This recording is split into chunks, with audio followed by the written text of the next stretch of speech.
Mesdames, Messieurs, bonsoir et bienvenue dans cette petite interview avec Xavier Van Gaver. Xavier, bonsoir. Salut Quentin.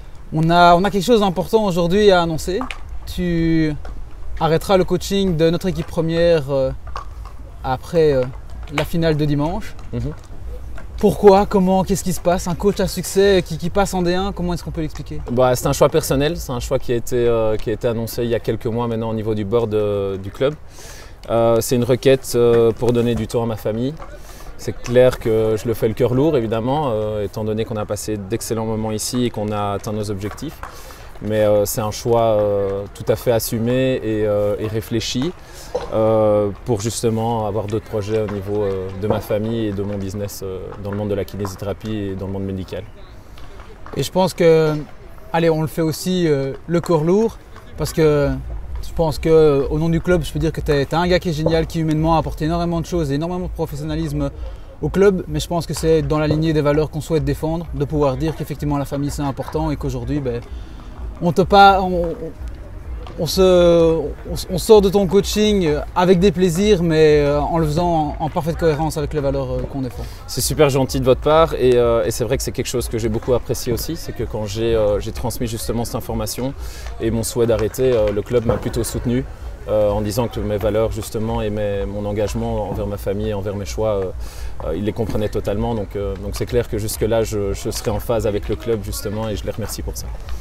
Alors, lors de notre toute première interview il y a 4 ans, ouais, il y a 4 ans on a la première chose que tu as dit en tant que coach, c'était de vouloir apporter justement dans toutes tes expériences, vouloir apporter à notre équipe une véritable attitude de travail d'équipe de D1.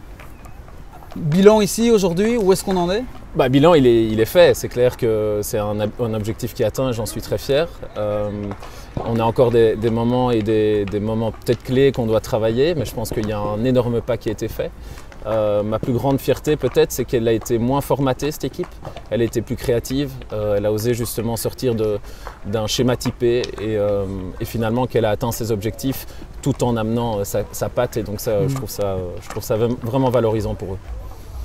Et en parlant peut-être un petit peu plus du club de manière générale, tu as découvert le LNNHC lorsqu'on était dans les premières années de nos infrastructures. La découverte pour nous, la découverte peut-être un petit peu moins pour toi parce que tu as évolué déjà en division d'honneur avec des terrains mouillés, etc. Mais voilà, 4 ans, qu'est-ce que tu vois comme évolution au sein du club? C'est énorme et je pense qu'on est dans le meilleur contexte que pour en témoigner, étant donné que nos 2 équipes premières sont montées en division 1. Qu'on a 2 terrains mouillés et que c'est qu'un début parce que je pense qu'il y a quand même une volonté encore d'expansion du club dans les années à venir.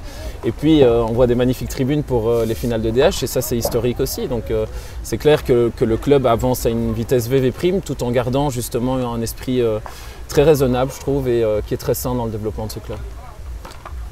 Si on revient au plus court terme, dimanche il y a la 2e manche des finales de National 2 à jouer. Un dernier barreau d'honneur pour Xavier Van Gaver? J'espère clairement. Pour rien cacher, j'étais un peu fâché de la première manche par rapport à l'attitude qui a été montrée. C'est compliqué de les garder motivés peut-être ou d'aller jusqu'au bout étant donné que leur objectif était de monter en D1, mais je pense que ce n'est pas quelque chose d'excusable non plus. On a un dernier moment à passer ensemble. C'est ce que je leur ai passé comme message maintenant, donc on va travailler dur cette semaine encore et on va aller chercher justement une deuxième manche avec l'attitude surtout. Alors, dernière question, reverra-t-on Xavier Van Gaver au bord des terrains du Louvain Hockey Club dans le futur? C'est une grande question, a priori rien défini. Maintenant le président Gorka m'a demandé éventuellement de l'aider dans quelques domaines, type recrutement ou quoi, et c'est vrai que s'il m'appelle, je serai le premier à l'aider bien évidemment, mais il n'y a rien de bien cadré ou d'encore défini pour le moment. Maintenant c'est clair que la volonté c'est d'avoir un break au niveau hockey, mais je le ferai avec tout mon cœur évidemment s'il m'appelle pour quoi que ce soit. Super, sur ces belles notes, de nouveau je te remercie pour tout ce que tu as pu apporter à notre club durant 4 ans. C'est moi qui te remercie et qui remercie le club surtout. Mais je pense que c'est important de rappeler qu'au-delà du fait que tu es, je dirais quelqu'un de professionnel, tu es quelqu'un qui humainement a apporté beaucoup. Il faut insister là-dessus. Le coaching, c'est pas uniquement être le gendarme derrière les joueurs. Non, c'est clair. Et je clair. pense que c'est une plus-value aujourd'hui, ou en tout cas une valeur, une qualité que tous les coachs aujourd'hui doivent pouvoir démontrer. Je suis content qu'aujourd'hui à Louvain-la-Neuve, une équipe qui monte en D1 ait pu le faire justement avec un coaching qui soit Je te remercie humainement du fond du cœur. avec une grande plus-value. Avec plaisir. Merci beaucoup. À la prochaine. Ciao.